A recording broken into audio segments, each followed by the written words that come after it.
Bonjour, dans cette capsule, nous proposons une scénarisation pédagogique visant l'utilisation concrète de l'outil tuteur. Le choix des activités pourrait être modulable, régulable en fonction, de mon point de vue, de trois objectifs. Vérifier si les acquis de l'apprenant sont suffisamment solides pour aborder des matières ultérieures, l'apprenant se situe, donner aux uns l'occasion de combler des lacunes, l'apprenant consolide ses bases, permettre aux autres de rencontrer de nouveaux défis, l'apprenant approfondit.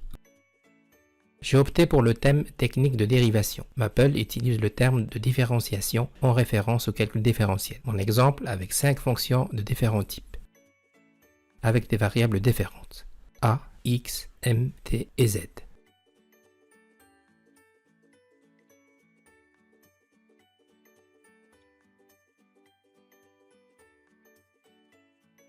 Avant de lancer les apprenants dans ce travail d'autonomie avec les tuteurs, quelques points d'attention en présentiel méritent d'être abordés. Par exemple, pour ce thème, les notations utilisées pour la dérivée devraient être abordées. La notation de Lagrange avec prime,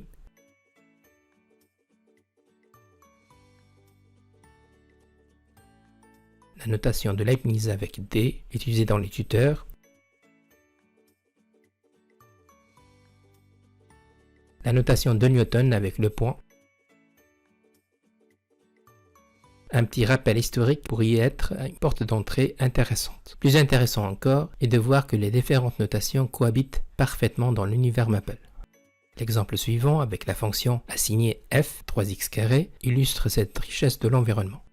6x est obtenu avec les trois notations.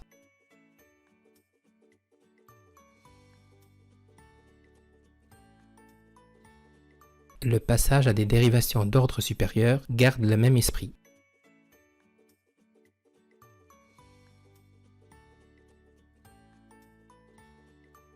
Des palettes prédéfinies facilitent l'encodage rapide. Diriger l'apprenant avec un canevas explicatif pourrait en premier temps le familiariser avec l'outil tuteur. Pour ce faire, il suffit d'insérer un tableau. J'insiste sur le tableau car c'est très pratique dans la structure de n'importe quelle séquence dans Maple. Une première colonne avec les consignes, une deuxième pour le travail autonome. Prenons le premier exemple. Chargeant le package Student Calculus 1, l'équivalent de calcul étudiant en version française, sélectionnez l'expression x³ sur 1 plus x², la glisser et déposer avec la commande CTRL. Rendre l'expression inerte, clic droit, mat de D et convertir en, choisir la forme inerte.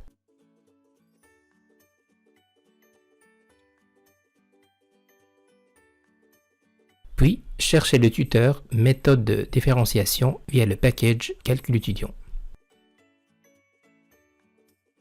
En arrivant à cette fenêtre interactive, l'apprenant serait dans une phase d'exploration intuitive et complète. Les différentes propriétés avec des indices y figurent. La dérivée d'une somme, la dérivée d'un produit, la dérivée d'un quotient, la règle de chaîne, l'équivalent de fonctions composées, les fonctions trigonométriques, exponentielles, logarithmiques, cyclométriques, hyperboliques, etc.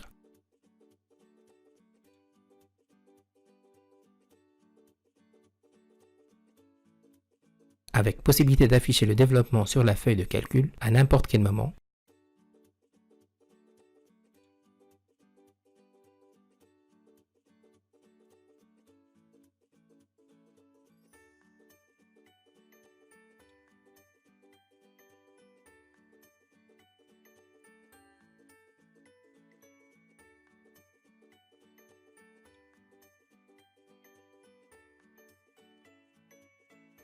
Il suffit de fermer la fenêtre.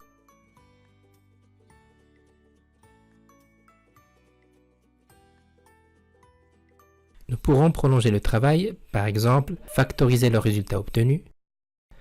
Se fait facilement avec la commande factoriser de notre menu contextuel. Ce qu'on appelle mathématiques cliquables, autre point fort du logiciel, j'en parlerai plus en détail dans d'autres capsules. Les exemples restants se feront de la même manière.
Voilà pour cette vidéo.